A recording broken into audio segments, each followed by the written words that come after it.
everybody, this is Caitlin with Captured by Caitlin Rose again, and I am going to be answering another question today.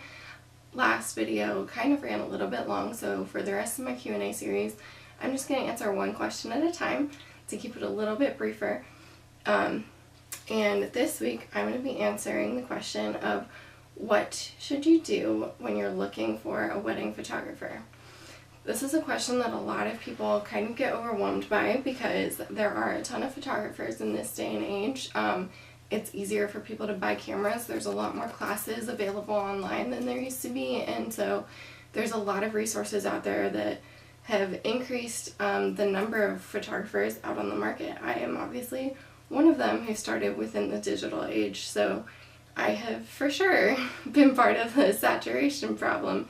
But I don't look at it as a problem, actually, because I believe in community over competition, and so I'm never thinking about what other photographers are doing with their business. I'm worried about making sure that my clients are happy, and I love making friends with other people in the industry because we kind of speak our own language.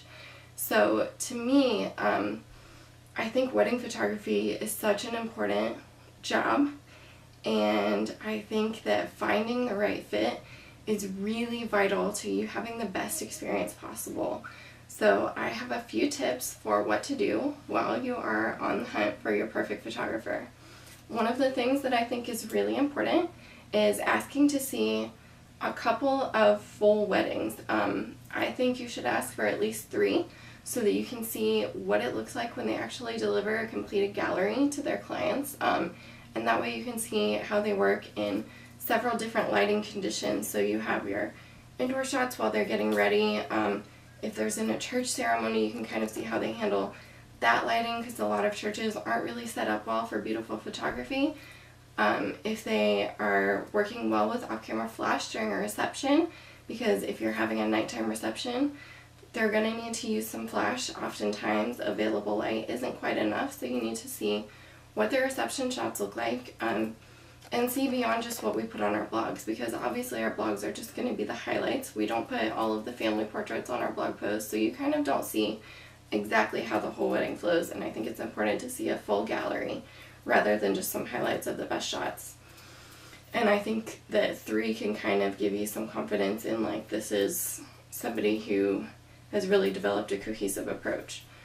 Another thing that I think that you should look for is reviews from former brides. I have several that are up on my Facebook page, a couple on my Google Plus account, and I believe we're adding a reviews page to my website where you can kind of read bride experiences from the past.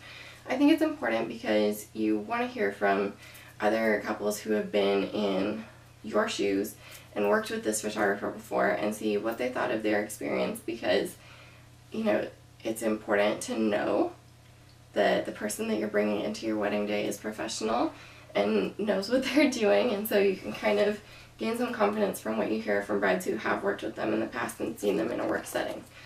Another thing that I think that you should look for is whether or not you get along with your photographer as a person. They don't need to be your new best friend, but we are the only wedding vendor that's actually with you your entire wedding day. Your wedding planner is going to be with you throughout the engagement process a lot, but on your actual wedding day, they're going to be out trying to make sure that all of the other vendors are organized, trying to make sure that your decorations are set up the way that you wanted, making sure everything looks good, and making sure your timeline flows really smoothly. So your wedding planner is not actually going to be right up with you, but your photographer will be.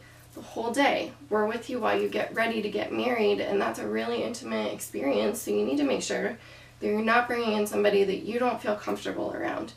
So I always tell people that I'm meeting with in my initial meetings, if you don't feel comfortable around me, don't hire me, because you need to have somebody that you can have a really good experience with, and I don't think that you can have a good experience on your wedding day with somebody who doesn't make you feel comfortable, because these are really intimate moments in your life, and we are going to be right next to you throughout them, and so it's really important to make sure that you're sharing those moments with somebody that you feel confident being yourself in front of. And the final thing that I think it's important to look for, and probably the number one thing, is whether or not you like the style of their finished product. If you don't love the way that their photos look, both in print and on a screen, if you don't love their editing style, if you don't love the way that they pose or the way that they shoot, you should not hire that person. We work really hard to develop a consistent style and a way that we shoot and a way that we edit, and so we each have kind of our own distinct look.